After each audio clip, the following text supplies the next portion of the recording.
Okay, stop everything. 2 years ago, Katt Williams sat down on Club Shay Shay and said things about Kevin Hart that made half the internet call him crazy. They said he was jealous. They said he was bitter. They said he was lying. And then Kevin Hart produced a Netflix roast. And in that roast, in front of millions of people, every single thing Katt Williams said was proven right. Not some of it, not most of it, every single word. Today we are going to go through this piece by piece, and by the end of this video you are going to understand exactly how this industry works, and why the people who tell the truth always get called crazy first. First, let's establish what we are talking about. Kevin Hart had a Netflix roast. He produced it himself. He was the headliner. He was in charge of the whole production. And during that roast, 3 things happened that broke the internet. First, comedian Tony Hinchcliffe made a joke about Sheryl Underwood's late husband. Her husband took his own life. Tony Hinchcliffe stood on that stage and made it into a punchline. No, hold on, let me let me talk. Her husband committed suicide 3 years into their marriage. I've been sitting next to her for 2 hours and I have to ask, how did he last that long? You're gonna go against my husband taking his life. Let's talk about mental health and mental illness and things like that. But I thought it was odd. Why are you shooting at the big dog? But as they say, you shoot at the king and you miss. Well, they shot at the queen and they missed, and I lit. That clip right there, that is what started everything. Sheryl Underwood has been in comedy for decades. She is a professional. She knew she was going to get roasted. She walked in ready for that. But there is a difference between roasting someone and mocking a suicide. And everybody in that room knew it. You could see it on their faces. Second, Tony Hinchcliffe made a George Floyd joke on Kevin Hart's stage, with Kevin Hart sitting right there. Done good though, Kevin. The black community is so proud of you. Right now, George Floyd is looking up at us all, laughing so hard that he can't breathe. God bless you, Kevin. Third, Shane Gillis made a lynching joke about Kevin Hart on Kevin Hart's stage. Up here saying a lot of just terrible things tonight, but yeah, you guys like that? But not me. I'm not going to be doing that. I've got a nice PG short joke that I'd like you guys to be a part of, okay? Kevin is so short. Kevin's so short that they're going to have to lynch him from a bonsai tree. And Kevin Hart, who produced the entire show, sat there and laughed. Now, here is what matters. This was not a live show where Kevin had no control. This was a produced Netflix special. He was the executive producer. Scripts and jokes go through approval processes. The writing room was put together by his production, and Michael Che, a black comedian, pulled out of the event before it even happened. He later said the writing room was mostly white guy. That was Kevin's writing room, Kevin's production. So when Kevin went on The Breakfast Club afterward and said there was nothing he could do that does not add up. Get affected by the attempt of humor. I get it, right? In this case, like, do more. It's my production. That's a different conversation. It's nothing I can do. It's a production. It's a live production. It is your production, and there is nothing you can do. Which one is it? That contradiction right there, that is the thing that opened the door for people to go back and listen to everything Katt Williams said. Now here is where it gets really interesting. Cast your mind back to 2019. Kevin Hart was announced as the host of the Oscars. Then old tweets resurfaced tweets that were considered homophobic. And what did Kevin Hart do? He apologized within 24 hours. He stepped down from hosting. He then went on every single talk show available, Ellen, Good Morning America, every platform he could find, and apologized again and again.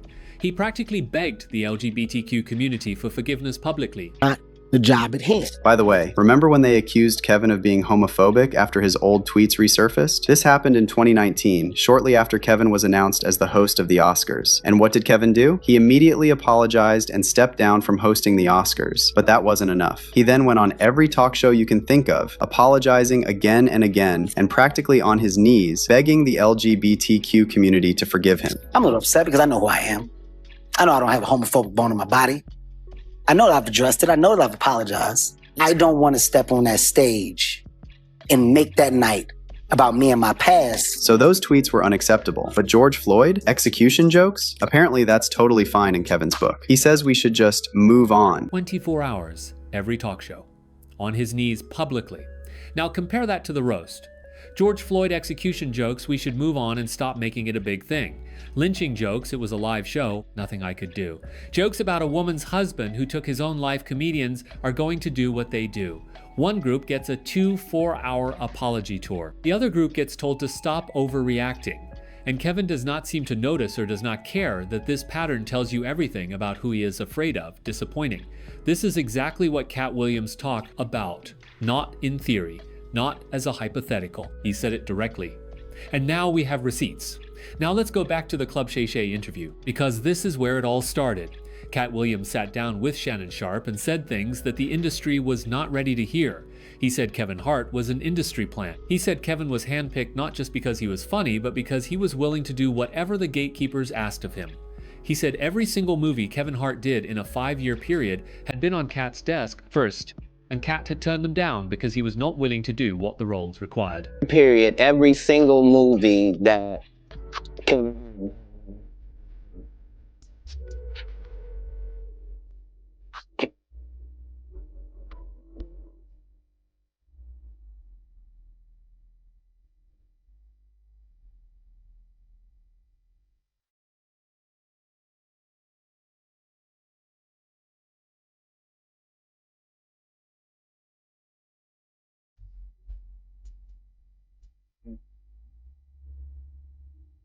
Katt was not saying Kevin is not talented. He was saying Kevin got elevated for a very specific reason.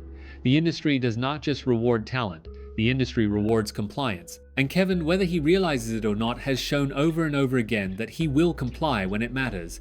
He will apologize to whoever he needs to apologize to. He will defend whatever jokes need defending. He will produce whatever content they want produced. And when something goes wrong, he will say there was nothing he could do. That is the profile of someone who gets to stay at the top. And Katt, who said no, who turned down roles, who refused to comply, he got pushed out.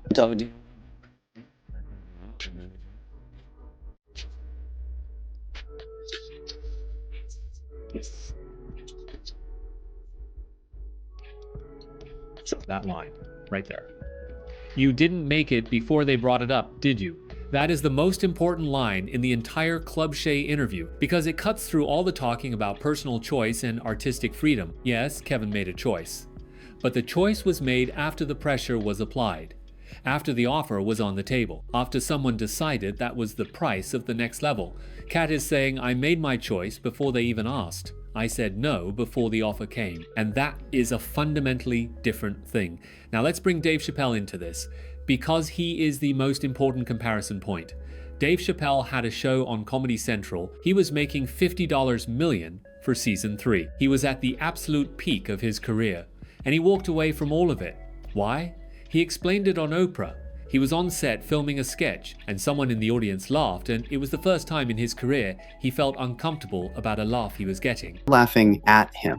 He's doing sketches that were funny, but socially irresponsible. Like there's this one sketch we did that was about this pixie that would appear whenever things happen. Whenever someone make you feel like they calling you that N-word, but don't say it. But the pixie was in blackface because this was going to be the visual personification of the N-word. But what I didn't consider is the way people use television is subjective.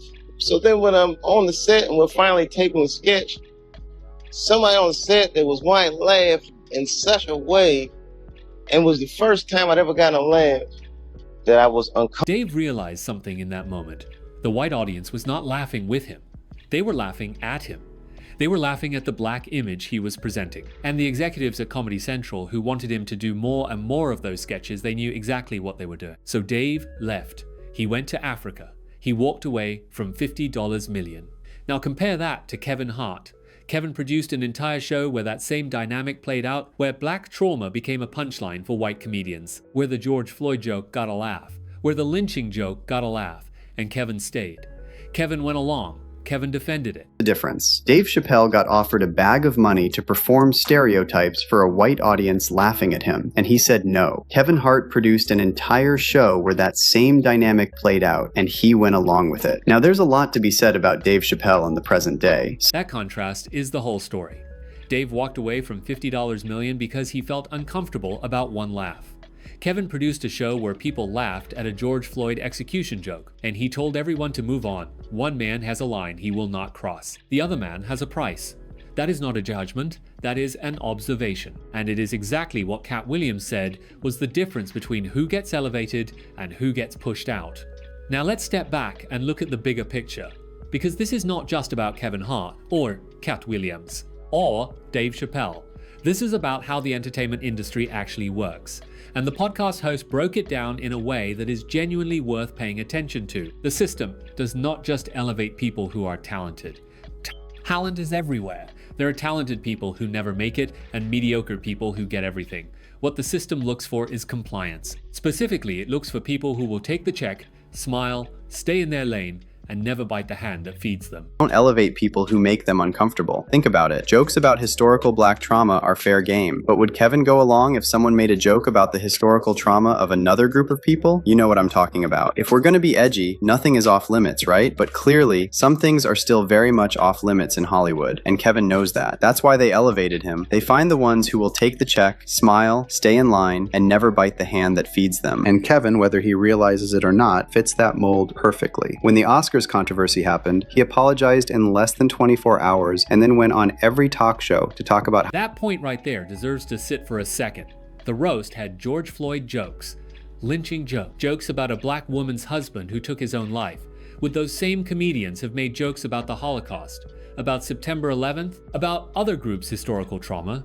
You already know the answer. And Kevin Hart knows the answer too. Certain jokes are off limits. But jokes about black pain, apparently those are just comedy. Those are fine. Those are something we should all move on from. And the person who produces a show where that happens and then defends it is someone who has demonstrated exactly the kind of compliance the system is looking for. Kevin got to the top because he has proven multiple times that when it matters, he will do what is required. He apologized to whoever needed apologizing to. He defended whoever needed defending. He produced whatever content was asked of him, and the system rewarded him for it massively.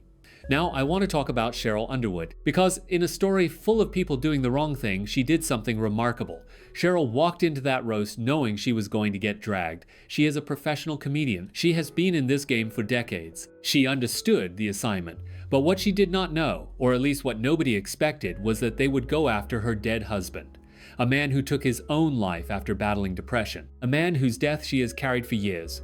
And after they did that, after Tony Hinchcliffe stood on that stage and made that man's death into a punchline, Sheryl got up and she delivered the only set of the entire night that got a standing ovation. You think you hurt my feelings by talking about my dead husband? My husband only died once. You die every night with them whack-ass jokes you be telling. Shane, you may talk about me, but I know your kind. You want to hit this black harder than you hit the windows of the Capitol on January 6th. That set right there is one of the greatest moments in roast history. She was supposed to be the easy target, the older black woman who would sit there and take it, the person who would not fight back. She flipped the entire script, and the fact that she had to do that at an event produced by a black man for a black audience on a platform that made billions says everything about the environment Kevin Hart created. He created a space where a white comedian could mock a black woman's dead husband, and it was just comedy. But that same black woman had to get up there and clap back with everything she had just to remind people she was not a target. Sheryl did not need Kevin Hart to protect her. She protected herself, but she should not have had to. Now let's be honest and fair. Katt Williams was right about the industry. He was right about how compliance gets rewarded. He was right about Kevin Hart being handpicked for a specific reason. He was right about the dress situation. The roast confirmed all of that. But there is something the podcast host also acknowledged, and it is worth being honest about. Dave Chappelle has changed too. The man who walked away from $50 million because of one uncomfortable laugh, he has done some things in recent years that some people feel are no better than what he criticized. The Rio Comedy Festival situation, his stance on certain communities. Some would argue he is not the same man who sat across from Oprah and talked about being used as a puppet. Some would even say he's no better than Kevin Hart these days. Remember that whole Riyadh Comedy Festival situation? Honestly, it doesn't feel like this is the same man who turned down $50 million and then sat across from Oprah, exposing how the industry really works. The host acknowledged it, and that is the right call. Because the point is not that Dave Chappelle is a saint. The point is that at a specific moment in history, he made a choice that showed you could say no, that there was another option besides compliance. Whether he has stayed consistent with that choice is a different conversation. What matters for today's video is that his example exists, and Katt's example exists. And the contrast with Kevin Hart is real and documented and now confirmed by millions of people who watched that roast. Now let's talk about what happened after Katt Williams said all of this. He was called crazy, jealous, bitter. People said he was just attacking Kevin because Katt's career was not where it used to be. People said he was making things up. The industry playbook for dealing with people who tell uncomfortable truths is always the same. First, ignore them, hope it goes away. Second, if it does not go away, question their mental health. Call them unstable. Call them a crash out. Make people associate their message with instability so they do not have to actually respond to what was said. Third, if that does not work, wait for them to make one mistake and use it to discredit everything else they ever said. Kevin, whether he realizes it or not, fits that mold perfectly. When the Oscars controversy happened, he apologized in less than 24 hours and then went on every talk show to talk about how much he loves and respects the queer community. And Kevin was forgiven. He did what they told him and proved his obedience. Now contrast that with someone like Dave Chappelle, walking away from $50 million. That's the opposite energy. That's showing the higher-ups that you can't be controlled. Dave Chappelle literally went to Africa, and people called him crazy for that too. He walked away from $50 million because something made him uncomfortable, and the industry's response was he must have lost his mind, because in their world, walking away from $50 million for your dignity does not compute. People do not do that. Normal people do not do that, so he must be broken. But he was not broken. He was just operating by a different set of values. Values that said my image, my community, my dignity, those things are worth more than the check. And Katt Williams, who has been saying the same thing for years, kept getting dismissed because the same playbook was run on him. Until the roast happened, and suddenly everyone who called Katt crazy had to go back and listen again. Let me step back one more time and put this in the biggest possible context. This is not just about Kevin Hart and Katt Williams. This is not just about one roast. This is about a pattern that goes back decades in black entertainment. There has always been a version of this question: what do you have to do to make it? What do you have to agree to? What do you have to laugh at? What do you have to stay silent about? And the people who ask those questions out loud, who refuse to just accept the price, they always paid a cost. Richard Pryor paid a cost, Dave Chappelle paid a cost, Katt Williams paid a cost. And the people who smiled and went along, they got the deals, the specials, the platform, the checks. The roast did not create this situation. The roast just made it visible in a way that could not be ignored, in front of millions of people on a global platform. Kevin Hart did not become the person he is at that roast. He has been this person. The roast just showed everyone what was already there. And Katt Williams, sitting somewhere watching all of this, did not need to say a word. The receipts spoke for themselves. Let me be straight with you about everything. Katt Williams was right. The roast proved it. That is not an opinion anymore. That is documented, on camera, available on Netflix for anyone to watch. Kevin Hart contradicted himself multiple times. He apologized instantly for one group and defended jokes about another. He said it was his production and then said there was nothing he could do. These are not debatable points. They are on record. Cheryl Underwood handled the situation with more grace and strength than anyone else in that room. She did not need saving, but she should not have been put in that position. And Dave Chappelle's $50 million walkaway, whatever you think of him today, remains one of the clearest examples of what choosing dignity over compliance actually looks like. The system is not broken. The host said it clearly. The system is working exactly how it was designed to work.